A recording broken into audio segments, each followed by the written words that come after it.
Well, hello everybody, welcome back to another video. In this video we're gonna be showing you how we're gonna go fishing in the middle of summer in Dunedin. And as you can see, we are here at the moment, not in Dunedin but in Germany.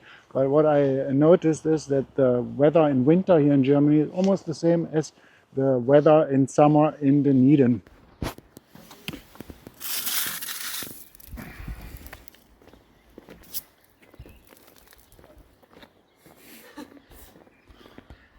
I wanted to make a snowball. Just a quick reminder, today is the 25th of December, midsummer. Midwinter would be more fitting, but it's actually midsummer.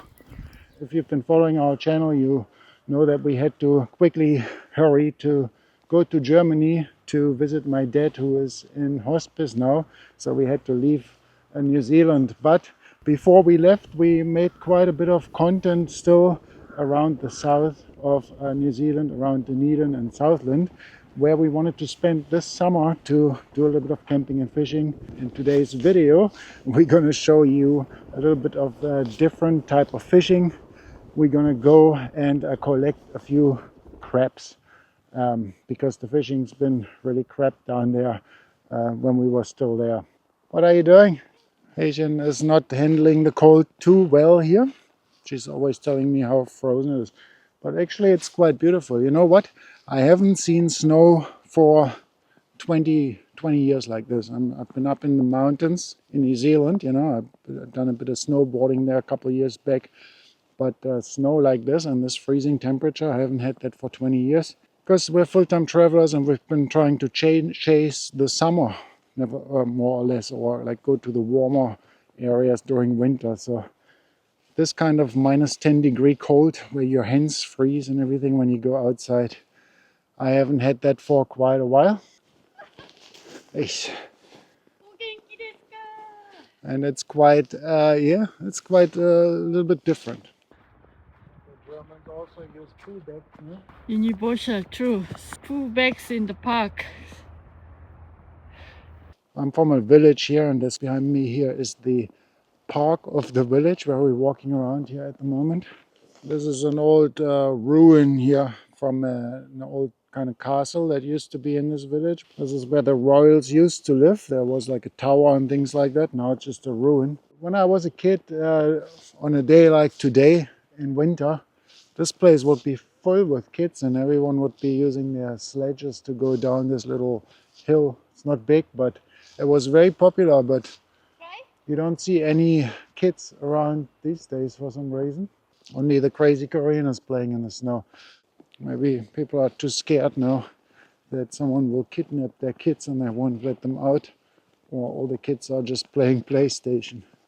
This morning, when we got up and we saw the snow, we already had to go outside. And one thing you got to do in Germany then is to shovel all the snow away and clear up all the pathways so that people can walk on the pathway. So you're responsible for your own pathway, and then of course the people don't fall around.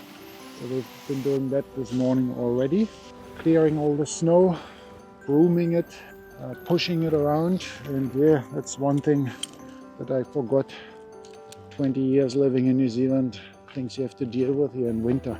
There's the old building that used to be the entrance gate to the old castle. When the royals lived there, they kind of had their own, like the inside of the castle, and there was the old building for the royals behind us. But that's now all just normal village around here. Hello. You say hello, not hello. Hello, guten Tag. I already said the other day to a German when I walked past them, I said hiya, and they just looked at me and as if I'm a little bit nuts. They didn't understand what hiya means, of course. All right, guys, so there's going to be more coming about Germany and about Singapore, so make sure you stay tuned. It was a super long intro now. Just wanted to give you a little bit of an update as well, what's going on. And let's go back now around the world, to the other side of the world, back to where you guys are, most of you at least, back to New Zealand, and get started with our fishing for paddle crabs. They're super fun to catch, especially if you go with your kids. They love catching paddle crabs always, but otherwise as well, they taste really good. They taste better than crayfish, I think, because the meat is really sweet. So let's go and catch a couple, and we'll show you how we catch them and how we eat them.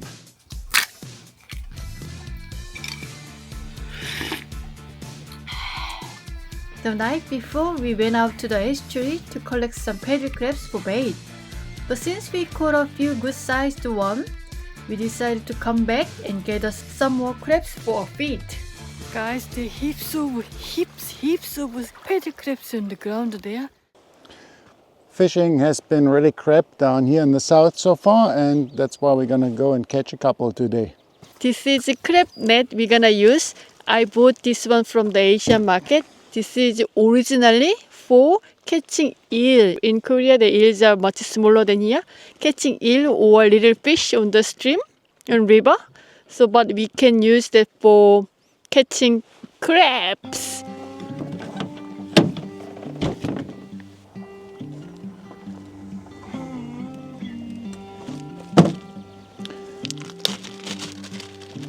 That's the carway, little carway we caught earlier.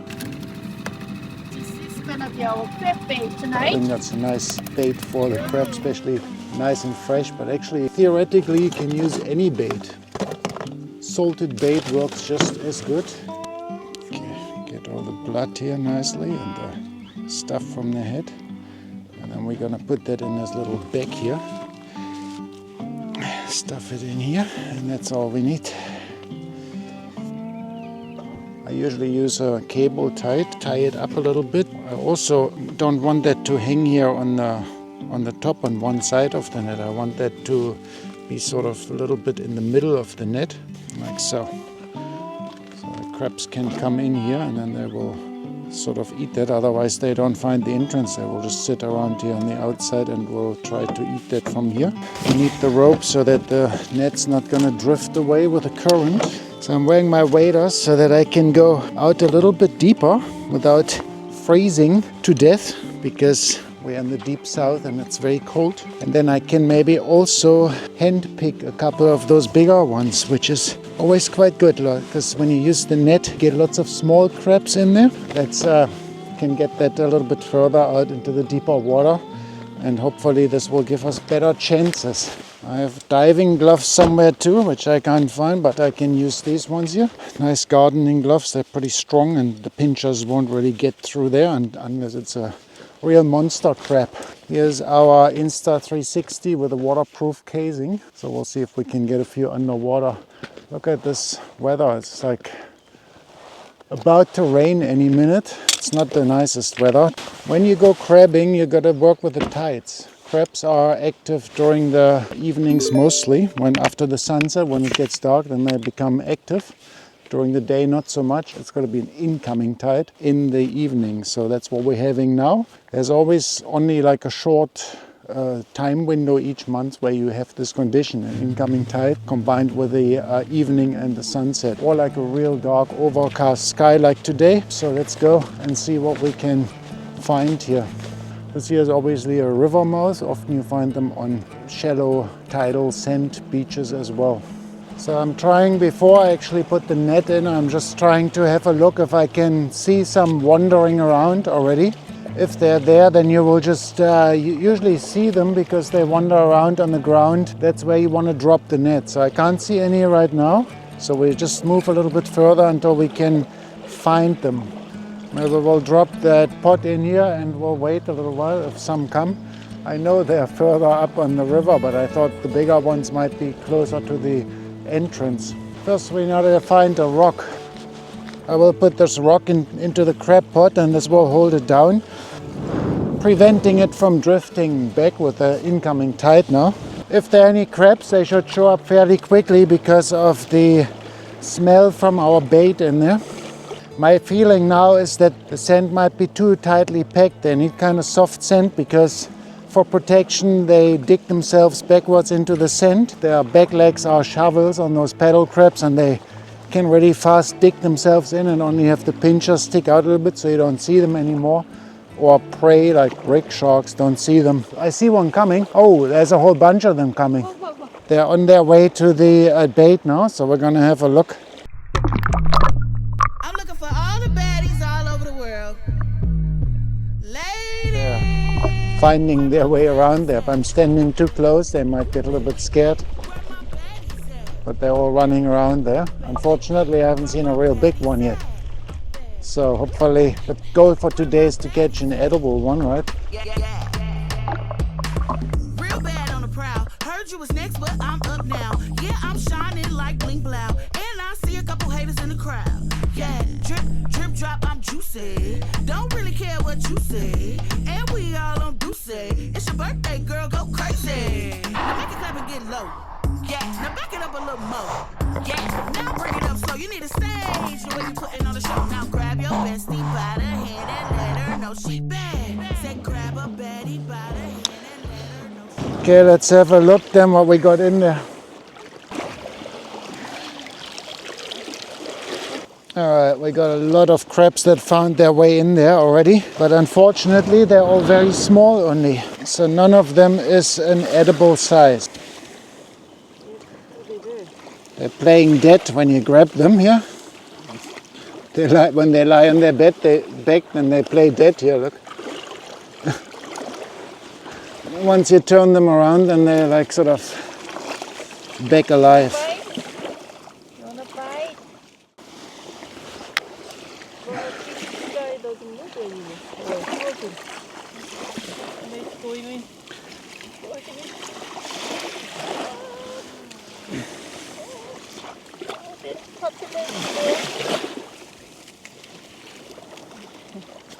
I wish you could open this somehow here. It's really annoying if you have to take them out one by one. They're not bad for bait size, these ones, but we already got the bait sized ones, so we don't need any more. Alright, we'll try a slightly different spot. A little bit further down the river, we got a couple of bigger ones there. Let's see, maybe.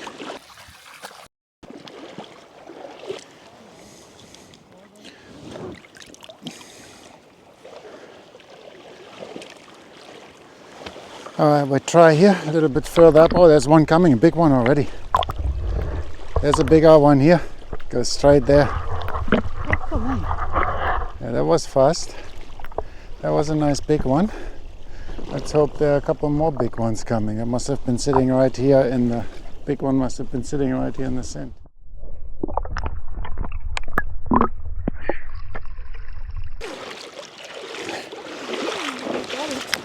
Oh, he's very angry, pinching me.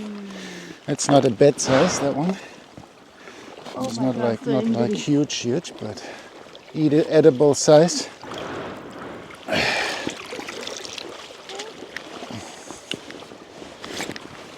I think they're sort of edible size. Got him! Wow. He's just nipping my fingers, my gloves. So that's the biggest one so far, I think. Here's a big one. Oh, he's making a hole in my gloves, I think. Alright, I think it's time to get the pot in. Okay.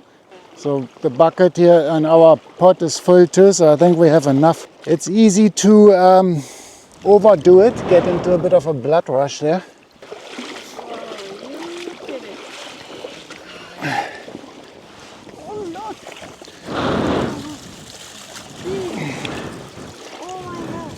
Take the big ones out first. That's a nice big one here as well. So we got a couple of nice sized paddle crabs. They're not huge, but they are palm size, I would say. So we're gonna take them back to the caravan and put them in the freezer to numb them down. And then once they're a little bit frozen and cold, we're gonna cook them up and boil them up and have a feast. Oh yeah. This one here is a little bit smaller. Shall I keep him anyway, or 15? The very first one is a little bit small here. It's for bait then. That's a decent harvest.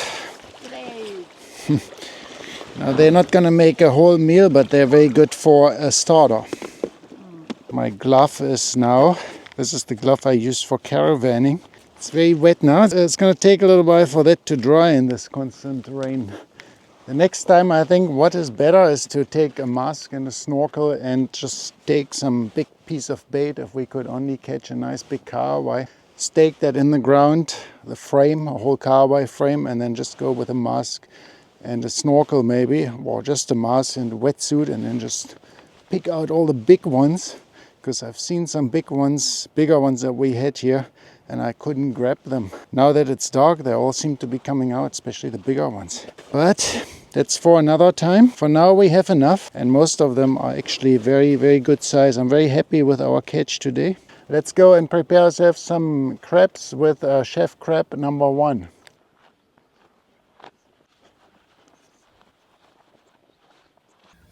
Alright, it's time to cook the crabs today. Unfortunately, we have to cook them inside because the weather is so bad outside and it's raining. But we got a lot of nice crabs here and really good size, as you can see.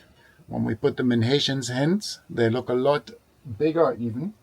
They're about the size of her hands. We had them in the fridge overnight with some ice on top of them, so they are all numb now. We are boiling some water in our big Korean wok type of pot. Once that water is boiling, we're just going to chuck them in and boil them for about 10 minutes, I would say. Then we're ready to eat. We got a couple more crabs than we can fit in there, so we have to boil them in batches.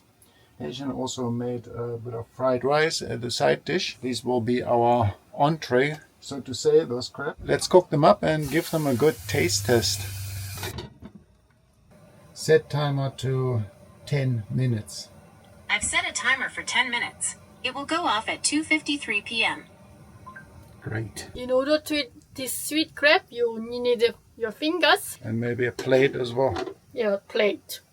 I think 10 minutes is maybe a little bit too long for those small hand-sized crabs, so we decided to only boil them for 8 minutes.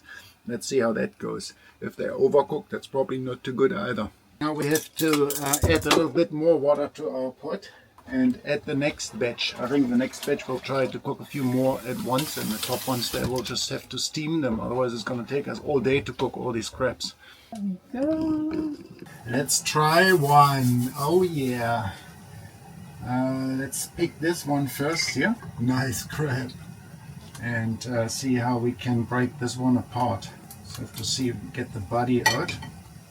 There's also a little bit of meat here in those claws. So take those ones off first. So let's see. Take off the top bit here. Oh yeah. Yummy part. That's the yummy part. It's very salty. Tastes a lot like crab. And we got our meat in here, and we got the sort of the breathing organs, which we don't really want to eat here. But here is where we got the crab meat.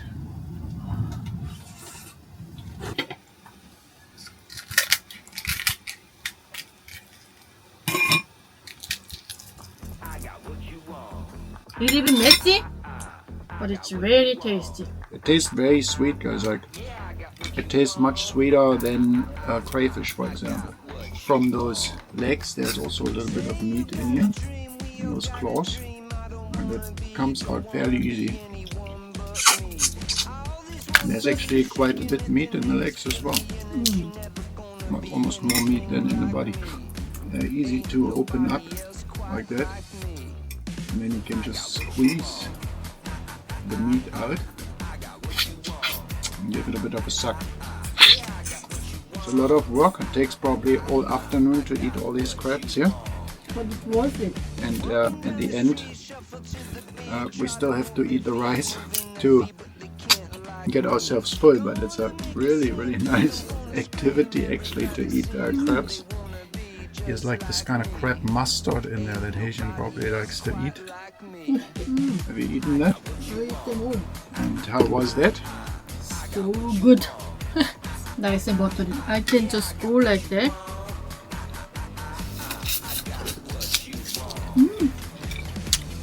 Yeah, what about the breathing organs there? I used to eat that. I don't know why you're so particular about it. You eat all of that? For your information, it was a paddle. That's why they call it paddle crab.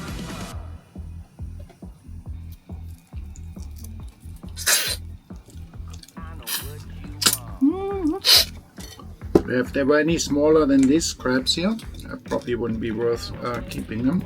You want them at least palm size to be able to eat some, get some bit of meat out of them. That was really tasty. I'm gonna finish the fried rice now, and yeah, Kimchi fried rice. the kimchi fried rice. Gonna finish that with something a little bit different, something better than New Zealand crayfish, tastier and of course a lot more underrated. So if you enjoyed this little excursion into a different type of seafood that most of you probably never tried, then give us a like, subscribe if you want to see more content like that, and we see you soon. Highly recommended.